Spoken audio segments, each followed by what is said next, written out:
living an abundant life? Maybe that seems like a strange question to ask given the circumstances that we're living in today. But I guess I still want to ask if you are finding ways to live your life abundantly.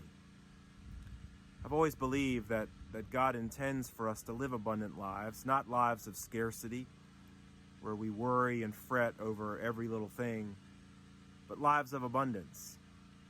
The Bible's filled with images of the abundant life that God intends for us to live.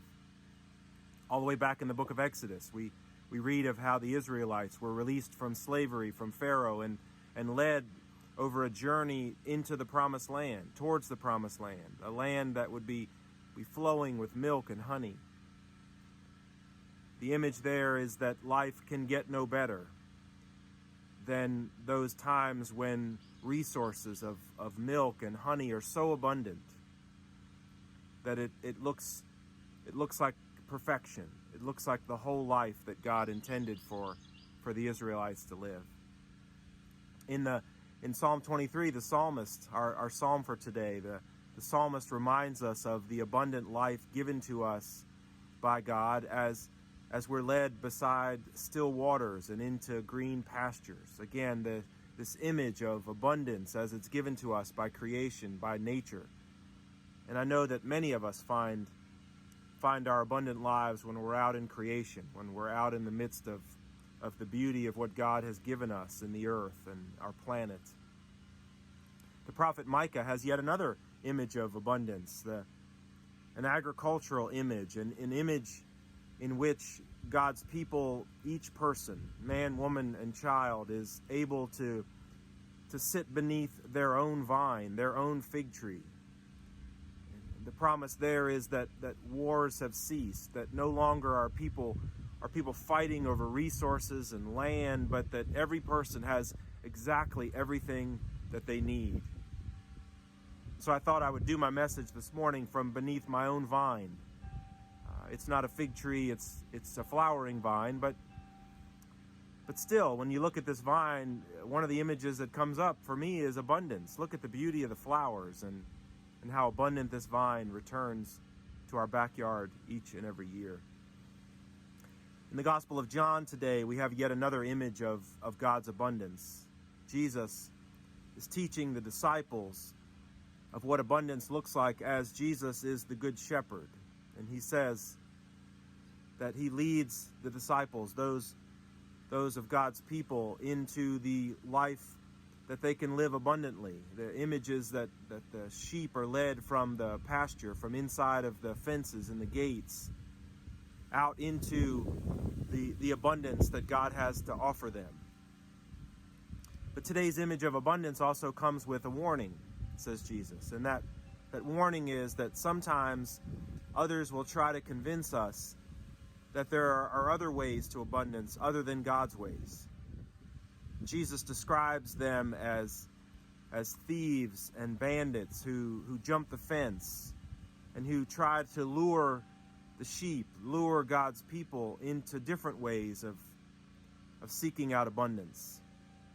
I think if we were to bring this story into today, we might think about those ways as wealth and power and reputation and all of the things that promise a sense of abundance, that promise that if we could just achieve those things, that somehow we could live the abundant lives that we hope for. But Jesus says, don't be fooled, because those ways don't have the power that God's ways towards abundance do. Jesus says, trust in me as the Good Shepherd. Trust in God as the provider of that abundance, and you will truly find the lives that you seek. Even today, as we are all still trying to figure out what life will look like after the pandemic, when we can resume our normal lives again, it's a time when we might reflect on what is the abundant life for us. Have we been able to discover things that are in abundance to us in these days that maybe we took for granted or we didn't even see before? Things such as family, such as time maybe just in quiet, the solitude. Maybe we found a sense of abundance in a slower paced schedule where we don't run from one thing to the next thing to the next thing. Maybe we found a sense of abundance in learning something new that we didn't know how to do before. Maybe we've learned a new instrument. Maybe we play the guitar now, or we've focused on learning how to cook or cook better, more healthy food, or whatever it is for you. I would invite you in this time, in these last few weeks that we have before the world really ramps up again and goes back to the same pace, to think about your life in terms of abundance. What does abundance look like to you? What's God's promise of abundance? How can we follow Jesus in ways that truly lead us to the lives that we've always hoped we could live? This time, as I've said, week after week after week, might be a gift to us.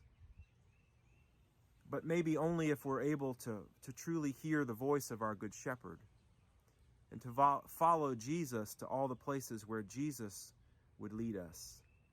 Not the places where the world wants us to go. Not the places where our marketers or where those that would lead us astray want us to go. But to the places where our Good Shepherd would lead us. As I say each week, I'm grateful for you. Thanks for worshiping with me each week. I'm grateful for the beauty of this vine as it represents abundance in my life. And I'm grateful most of all for the Good Shepherd who makes good on the promises for abundance. I wish you the most abundant life ever, today, tomorrow, in the weeks and years to come. Thanks be to God. Amen.